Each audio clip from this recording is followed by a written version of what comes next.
هاي يا حلوين، عاملين ايه؟ يا رب تكونوا بألف خير. احنا النهاردة بقى استغلينا ان الجو كان تحفة خطير جدا، في نسمة هوا خفيفة لطيفة جدا. الشمس كانت منورة الدنيا، ما كانش فيه بقى غيوم، ما فيش مطر، ما فيش حاجة. الجو بصراحة كان اليوم ده خطير جدا جدا، اللهم بارك. حبينا ان احنا بقى نطلع نقعد فوق السطح شوية، هو ده الخروج بتاعنا. بنبدأ ان احنا قلنا ان احنا نشوي مثلا فراخ ونعمل مشويات كده، ونقعد ان احنا ناكل الاكل ده مع بعض كلنا فوق السطح.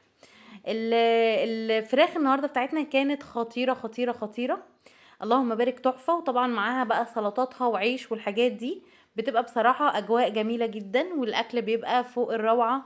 بالتجمع، ربنا يديم التجمع دايما يا رب، وما يفرقناش أبدا. اول حاجه احنا جبنا الحاجات اللي انا هبدا اتبل بيها الفراخ. طبعا انا جبت الفراخ وغسلتها وكل حاجه ومية مية. جبت هنا طماطمايه، بصلتين، فلفلتين، ولو عايزاه سبايسي سنه ممكن تحطي من الفلفل اللي هو الحراق. وعندي هنا توابل فراخ، مرقه فوريه، فلفل اسود وملح وكزبره ناشفه وكمان توم باودر. وطبعا التوابل دي انتي براحتك فيها، اي نوع توابل انتي بتحبيه وبتفضليه تمام تستخدميه عادي. طبعا هنضرب كل ده في الكبه. انا عايزاه يبقى مش ناعم قوي قوي اللي هو ميه، عايزاه برضو فيه جرشه شويه عادي.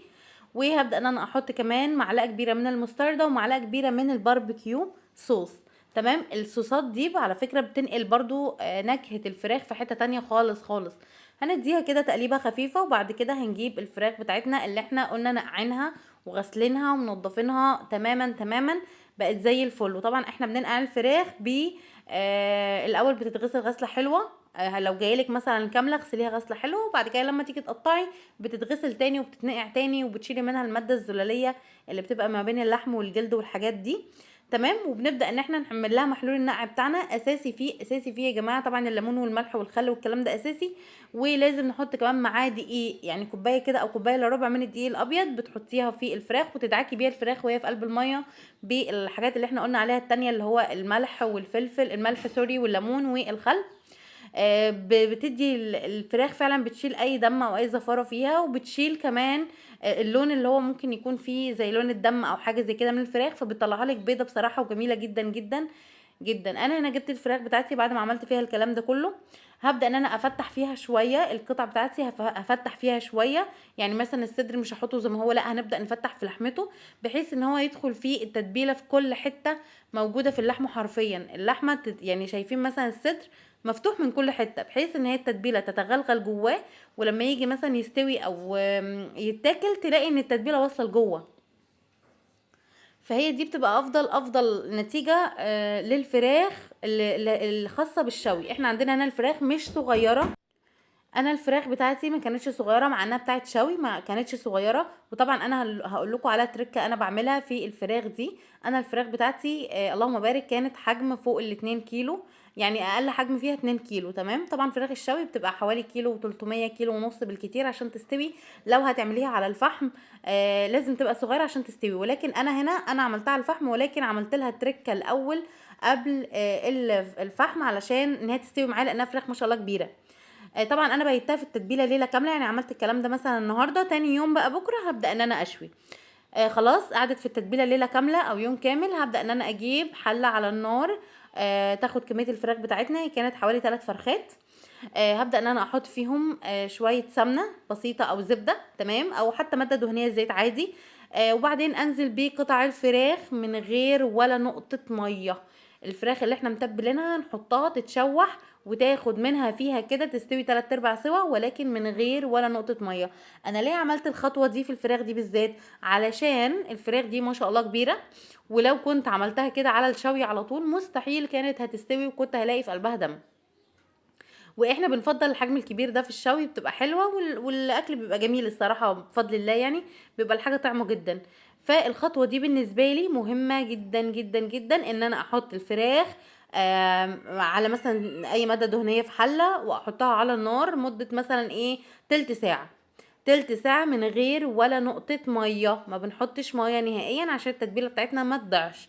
فهي الفراخ مجرد ما بتدخل في السوا بتبدا ان هي تنزل الميه بتاعتها او العصاره بتاعتها، فبتستوي منها فيها. تمام، فاهمين قصدي؟ يعني الفراخ بتستوي منها فيها، ما بتحتاجش اي ميه، ما بتحتاجش اي اضافات، فبتحافظ على التتبيله بتاعتها، التتبيله ما بتتاثرش بفضل الله. تمام. فاحنا هنا، وطبعا اللي عندك كبده وقوانص والحاجات بتاعه الفرخه برضو نفس الكلام، بيسري عليها كل اللي احنا قلناه. بتبداي ان انت تظبطي كل شيء وتحطيها برضو في الحله، وهتسيبيها شويه من غير اي حاجه، ممكن بس تقلبيها من حين لاخر كده بنظام التقليب اللي هو ايه، بترجي الصينيه بس كده او الحله يعني من فوق لتحت، بتقلبيها من غير معلقه عشان الفراخ ما تتهريش منك. انا خلاص كده عدى ربع ساعه او تلت ساعه وقفلت على الفراخ. خلاص هي كانت استوت بنسبه 70 ل 80% كمان. خلاص يعني ممكن لو انت عايزه تاكليها بالوضع ده تستني عليها مثلا 10 دقايق كمان وهتاكليها عادي. بس احنا هنا عايزين فيها التكه الزياده دي علشان تكمل شوي، تكمل يعني سوا مع الشوي ان شاء الله على الفحم. انا هنا خلاص طلعنا بقى عشان نبدا الاجواء الجميله بتاعتنا. جبنا معانا هنا اللي هي بتاعه الفحم بتاعتنا، الشوايه بتاعه الفحم، وولعت الفحم بتاعي بقى بصوا مولع جدا. وبعدين هبدا انزل بقطع الفراخ بتاعتي قطع قطع كده جنب بعض. طبعا الفراخ دي احنا قلنا 80% سوا، بحيث ان هي ما تزهقناش او تاخد وقت كبير جدا وتتحرق من بره او حاجه وما تستويش. دي خطوه انا بعملها وما بتاثرش معايا نهائيا نهائيا في الطعم، وبتطلع الفراخ مشويه واخده ريحه الفحم بطريقه جميله جدا، وببقى ضامنه 100% ان هي ما فيهاش اي دم من جوه. تمام. فاتمنى ان انتوا كمان تجربوا الفكره دي، ان انتوا تخلوها تستوي على النار منها فيها، ما تحطولهاش ميه ولا اي حاجه، لمده تلت ساعه مثلا ولا حاجه لو فراخ كبيره، او ربع ساعه لو فراخ صغيره. 80% بس كده من السوا، وبعد كده تكمل سوا على الفحم عادي لو هتشوي على الفحم او هتدخلوها الفرن. خلاص احنا هنا بنرص كل كميه الفراخ بتاعتنا، وطبعا بنفضل بقى قاعدين قدام الشوايه بنتابع ايه الفراخ بتاعتنا، عايزينها تاخد لون حلو جدا ولكن من غير ما تتحرق. تمام. فاحنا هنا انا بس كده بوريكم المنظر بتاع الفراخ. هنا كانت خلاص تعتبر ان هي فاضلها تكه بسيطه وتتشال، يعني الفراخ اللي هي اللي واخده لون حلو قوي دي، وطبعا بنقلبها على الجنبين. بتبقى يا جماعه خطيره خطيره، واخده ريحه الفحم وكل حاجه ممتازه. بس انا عايزه انصحكم نصيحه، يعني اي حاجه متعرضه للفحم او لدخان الفحم انا ما انصحش ان هي تتاكل كتير كتير على مدار الشهر كتير قوي، علشان برضه هو مش اصح حاجة، ولكن هو بيبقى مود حلو جدا وجو حلو جدا وتست في حتة تانية، ولكن كتره مش صح عشان برضه المادة دي بتبقى كارسينوجينيك شوية، فما ينفعش ان احنا نستخدمها على طول على طول على طول. يعني لو مرة مرتين في الشهر بتبقى حلوة قوي وعادي ان شاء الله تعدي يعني. ولكن ما تستخدموش الفحم في كل اكلاتكم او في كل حاجه ده طالع فيها دخان الفحم، تستخدموها بصفه مستمره عشان اولادكم. وبس هنا كده حبايب قلبي نكون خلصنا. ده شكل الفراخ بتاعتنا في الاخر، مستويه ودايبه دايبه دايبه دوب، واخده اللون الاحمر، مش محروقه. ليه؟ لان انا اصلا انا مزودش عليها مش مضطره ان انا ازود عليها الفحم او الشوي يعني، علشان تستوي. هي اوريدي مستويه معايا 80%، انا عايزاها بس تاخد اللون وتاخد ريحه الفحم، تبقى حاجه حلوه جدا. وبكده حبايب قلبي يكون خلص معانا الفيديو. اتمنى لو عجبكم تعملوا لي لايك واشتراك يا حبايب قلبي، اشتراك في القناه، واشوفكم على خير في فيديو جديد، ومع السلامه.